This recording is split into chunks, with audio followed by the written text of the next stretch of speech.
This evening, our opening poet is Cynthia Woodman Kerkham.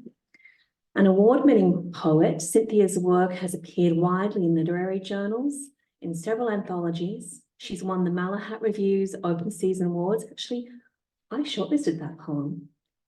Was it called Late Frederick Arm? Late Summer in Frederick. Late Summer in Frederick Arm. Yeah, it was the best one on the list for certain. And no wonder, because she has also won the John Lent Poetry Prose Chapbook Award and has been shortlisted for various contests, including the CBC Poetry Prize. She's the author of Good Holding Ground. She was co-editor of the poetry anthology Poems from Planet Earth with Yvonne Blomer. Another poetry collection, Water Quality, is forthcoming from McGill Queens University Press in fall 2024. Yay, and tonight she'll be reading from her award-winning chapbook, With Feathers. Please welcome Cynthia Woodman Kerkham.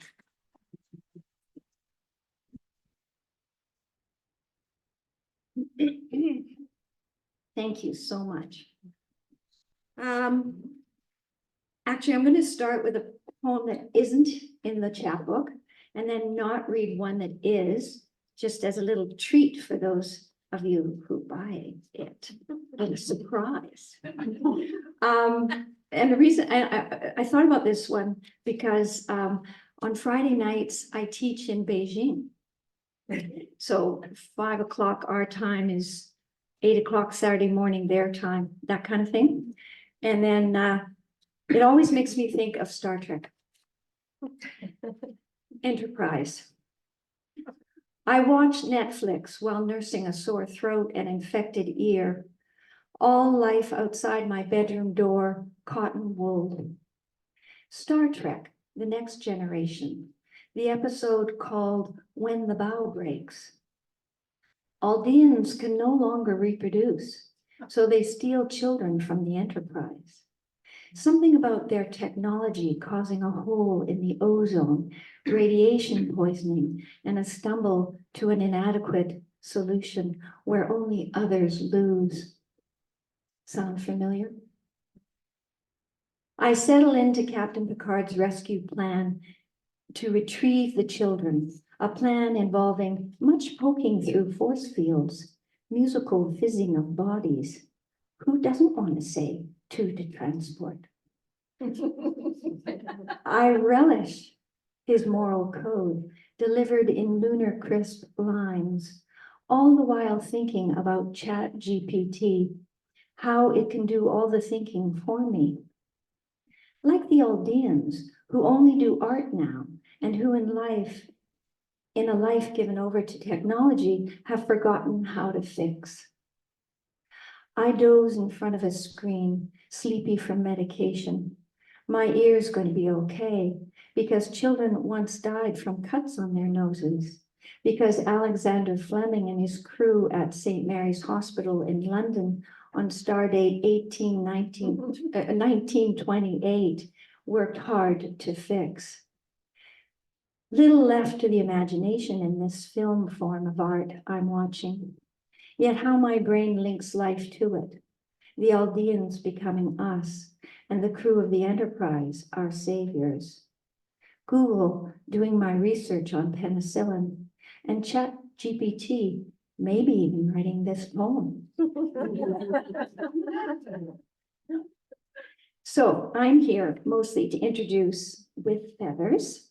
So it is a wee gorgeous little chapbook produced by the Okanagan students in publishing, Okanagan College students. But the whole contest is through the Okanagan College, and then the winner has this chapbook produced by them.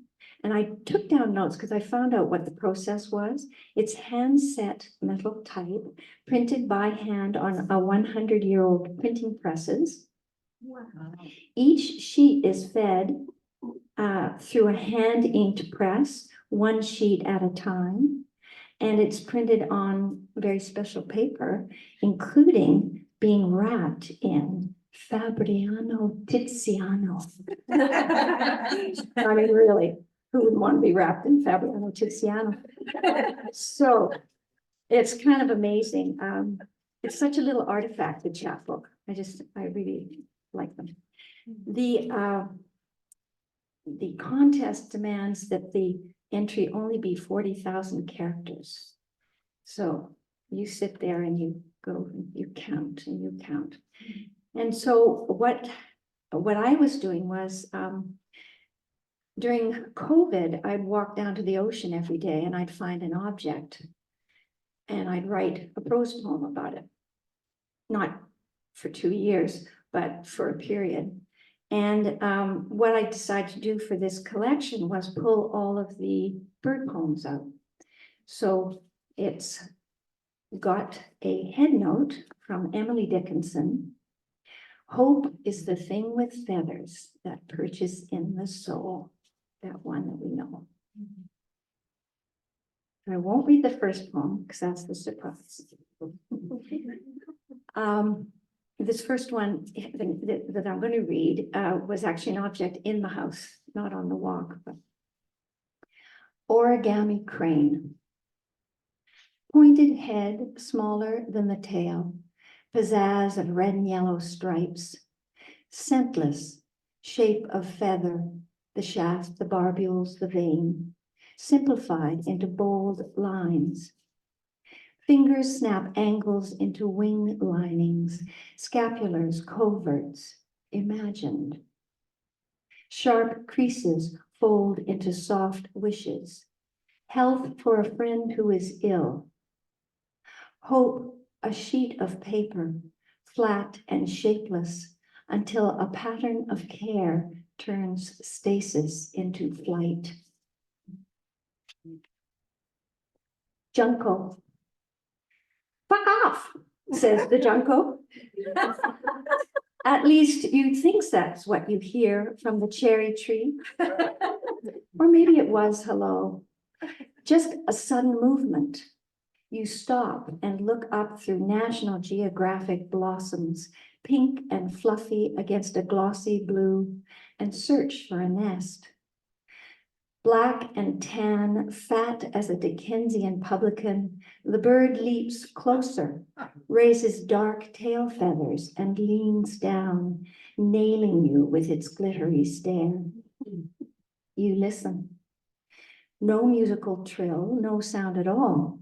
You say, hello, in a voice pitched a little high, as if speaking to a child, but relaxed, not chirpy. You wait and try to open that part of you that is not human. Try to ease into limbs welcoming a St. Francis of Assisi. You are coated in moss and lichen. Reeds and daisies push through your hair. But no. The wild flutters close to the top of your head and flies to an undemanding maple.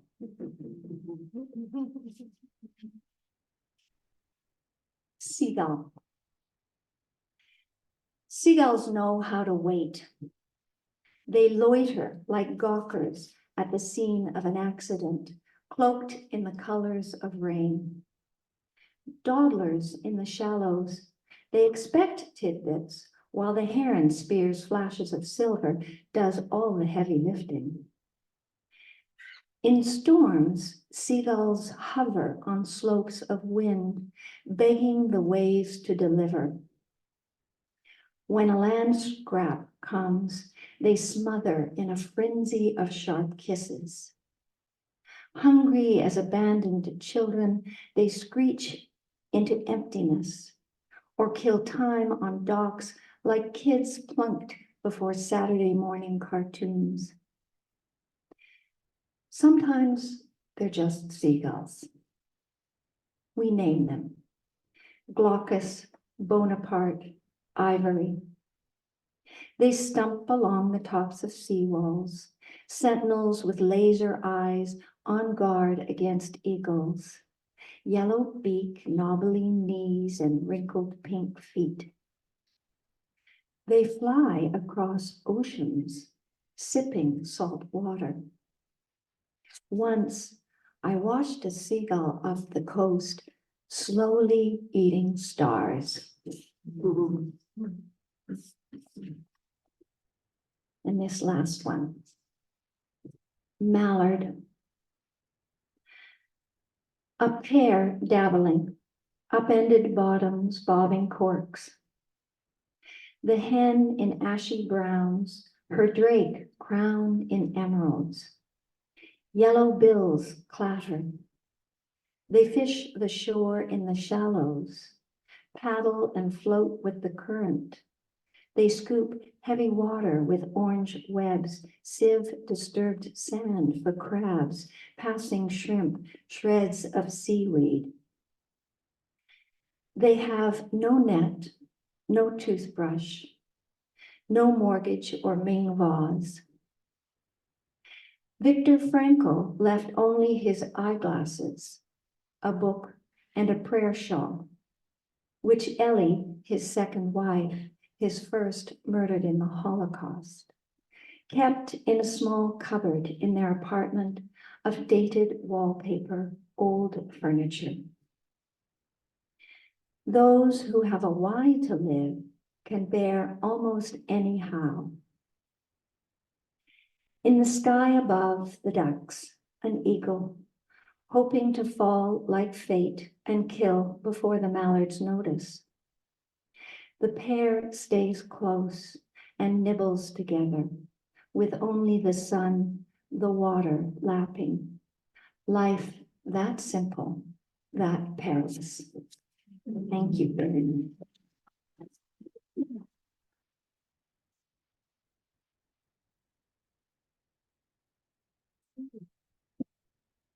Thank you so much, Cynthia. That was exquisite. Oh. And now our featured reader for the evening has come all the way from Winnipeg. Wow. And braved the snow. Ariel Gordon is a Treaty 1 territory Winnipeg-based writer, editor, and enthusiast. Her first two collections of poetry both won the Lansdowne Prize for Poetry, and she was also a finalist for the Ringleader Award. Her recent collection, TreeTalk, was nominated for 3 Manitoba Book Awards, and her collection of essays, Treed, was nominated for 2 awards also. But what's even more impressive is the way that Ariel takes poetry into the community, and I encourage you to check out her projects on her website. They're really quite amazing. Ariel is the ringleader of the Rights of Spring, a National Poetry Month project in collaboration with the Winnipeg International Writers Festival and Winnipeg Free Press. And this evening, Ariel will be reading from Sightseeing, a collaborative collection with poet Brenda Schmidt, written as a kind of call and response. And Yvonne Blomer, our city's former poet laureate, will read with Ariel as a stand-in for Brenda. So please welcome Ariel Gordon and Yvonne Blomer.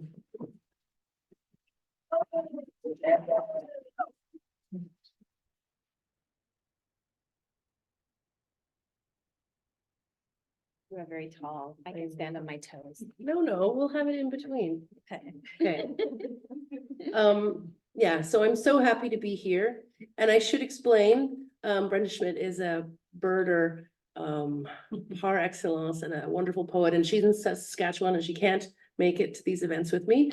So I have enlisted a variety of fake Brendas to read with me because it's a collaborative poem. Like one poem couldn't exist without the one before. So I can't just read my poems, and I don't want to try and jam Brenda into my throat. So I make other people do it. And Brenda often watches via the live streams, and she's like, she finds it so interesting to hear her voice sort of coming out of other throats. She's enjoyed that, she says. So I'm so happy to have Yvonne Blomer. Can I just have a round of applause for the awesomeness that is Yvonne Blomer? I know you all know how great she is, but I need other people to recognize it like repeatedly. So if you've got the book already, we're going to be reading from page 96 onward. And if you don't have the book, know that if you don't buy one, I'm gonna have to carry those books home on my back to Winnipeg, and they're so heavy. And look, I can't lift anything. I'm just little. All right, so we'll just get going.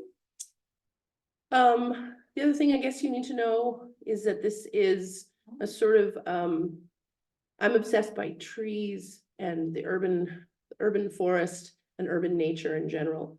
And so when Brenda and I agreed to do this project together, she said she would write about birds and climate, and I would write about trees and climate. And we sort of came together on those with that agreement, and then we just started, and then we both wrote about everything, or tried to write about everything. And it's a pandemic project, so there wasn't much else to do besides go outside and go for walks and rambles and adventures, and then write about them. But it's sort of, Brenda was a mentor of mine early in my writing career. We met at the Sage Hill Writing Experience, and I thought she was my friend, and only realized, 10 or 15 years later, that she made herself my mentor and was telling me all the things that I should and shouldn't do as a young writer. And, it's hard to find mentors. Like we all want to turn the writers we love into mentors, right? Like, if only you could mentor me, Yvonne Blomer, but I'm so grateful to have gotten the chance to work with her almost 20 years later, so anyways, I'm grateful, and I'm so happy to be here. And the whole Planet Earth poetry team has been amazing. So can we have a round of applause for all of the Planet Earth? Yeah, so great.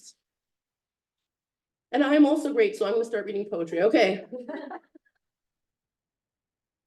I drive from Aspen Parkland into Boreal Shield, from the gray, green, white of trembling aspens to the whitened teeth of peeling birch in a few hours. It's like running into a cousin I haven't seen in years. My father's features, the family jokes, strangely rearranged. I don't even unpack the car before stumbling out under the white shells trees. It's somehow +9 degrees in November, and the rocky ground, the bark split trees studded with mushrooms. Oh, I need a cup of tea. Sunset. A truck goes by, hits the brakes 150 yards away, creeps ahead, angles north a bit to better see the slough. My inner action figure nudges the front door open with my knee, hoping the hunter won't notice. The big camera and lens steady my trembling hands. Autofocus is my friend. Deep breath, quick clicks. I am bold. No hunting sign. The truck speeds off, brakes at the top of the hill. Okay, now I'm scared. Now off it goes for real. I check my pics, see a clear enough image of the driver's hand pointing a rifle out the window. First snow, mid-November. I'm not sure what I'm more scared of on my highway drives to work this week. Ruts filled with slush, or fallback bucks bounding from the ditches. Watch for deer for the next 11 kilometers. The roadside sign blares.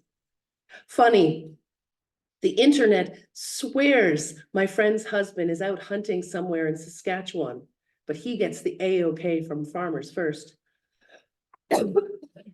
Sorry. He hangs his deer from a hook in the garage and breaks them down to a pile of paper packages in his chest freezer. I helped him once, borrowing a one-piece work suit and a knife. He removed the head before I arrived as a courtesy. When we chow down on venison and swill cava at his annual barbecue, we joke about the hook, call him Bluebeard, serial killer. Other years, I intoned, when the zombie apocalypse comes, we'll feast on superabundant deer and geese, at least for a while. This year's barbecue was canceled. A rough-legged hawk hovers as we slow down to watch, its wings flapping like my jaw when I attempt to say it out loud. Its head bows to the northwest wind in field guide fashion. The truck hits the gravel ridge. 5 full water jugs clunk in the box, 17.8 liters each. It takes 124 liters per month to meet our thirst. To think I drank water from the well for a year before we thought to test it. High levels of nitrate. Am I blue? More.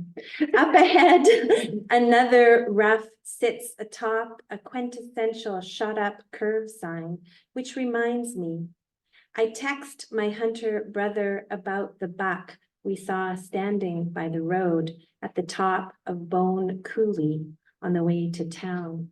It was missing most of its right antler.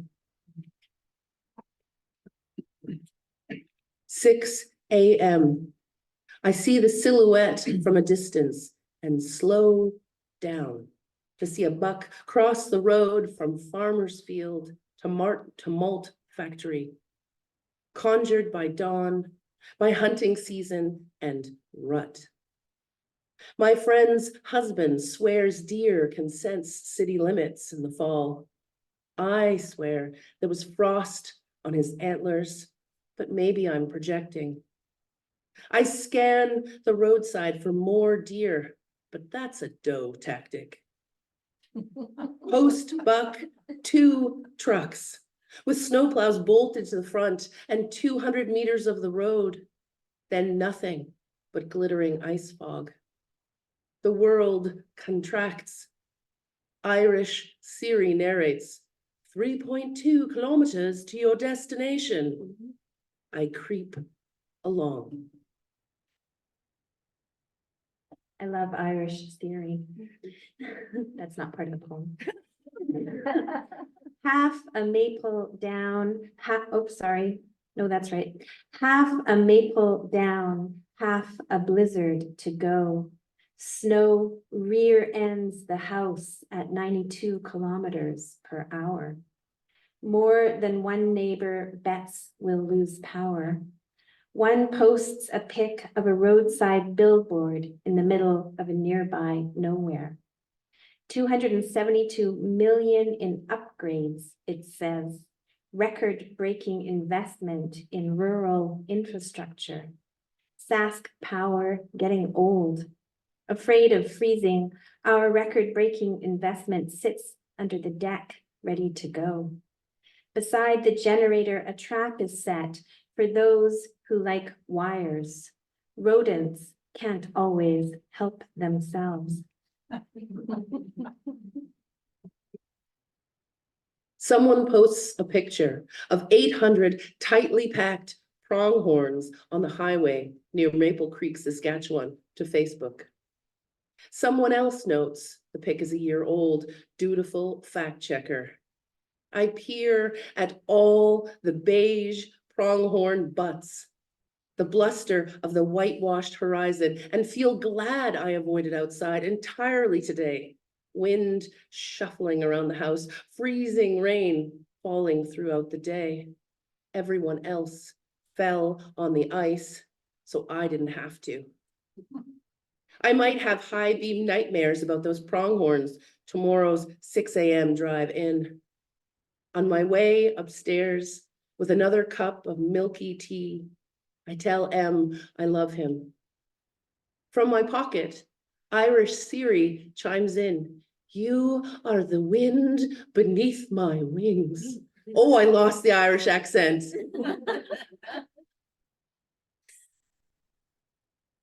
A covey of partridge crests the drift and races to the bottom like they're making fun of my career prospects, my body of work. It's not like I always think covey when I see them. No one says covey here. Flock, we say. The flock squints as a unit, as a gust hits their bottoms, lifts feathers, all Marilyn Monroe. They seem delighted and commence scratching. If I move, they'll burst into flight.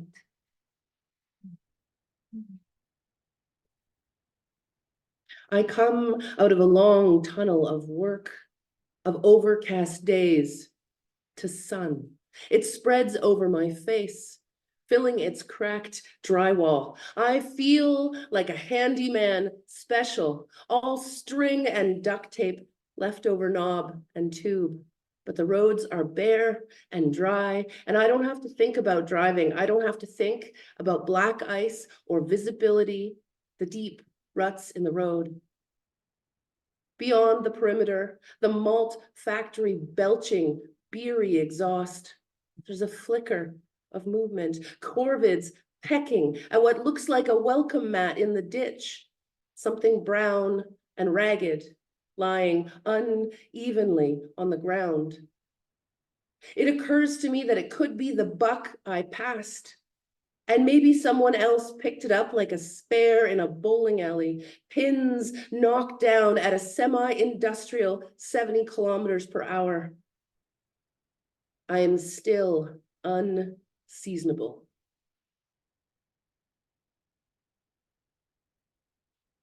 Chronic wasting disease ravaging deer population near South Saskatchewan River, says the CBC headline the hunter posted earlier while waiting in his blind. That's near here, where herds of starving deer resorted to bales and trees last winter. Insurance claim guidelines appear in my feed.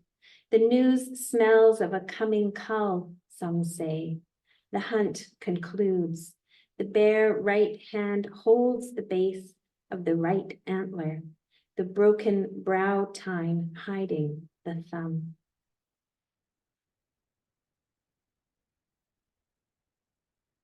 I ache all over, but don't line up for a COVID-19 test. The news says Omicron has migrated to Hamilton, that COVID has been logged in Quebecois white-tailed deer. M calls in sick. Then my daughter says she's feeling sick too. I reverse RSVP for dim sum with friends, a concert with another friend, Sunday dinner with the in-laws. In my feed, someone has captured pics of a raptor through a porch door, stripping feathers from a pigeon. The snow pink, coated in gray feathers, the raptor sitting on its prey like it was a throw pillow. A throw pillow. I had to say it again, like it was a throw pillow. Flightless, I content myself with low res, after the fact, accipiter eye contact. The yellow sun of that angry eye. A bull moose cuts through the sunrise, stopping now and then to take in the humans squabbling on the step. H holds a hoodie out to me. Go away, I say. How am I supposed to put that on and take pics at the same time? You're wrecking my shot. Do you want frostbite? He says. The steam is wrecking it for you, he adds. I close the door. The moose hears the click, raises his antlers, and turns to me and my nightgown. I hold my breath. For a moment, all is quiet. Freezing hide, sky yellow and lilac.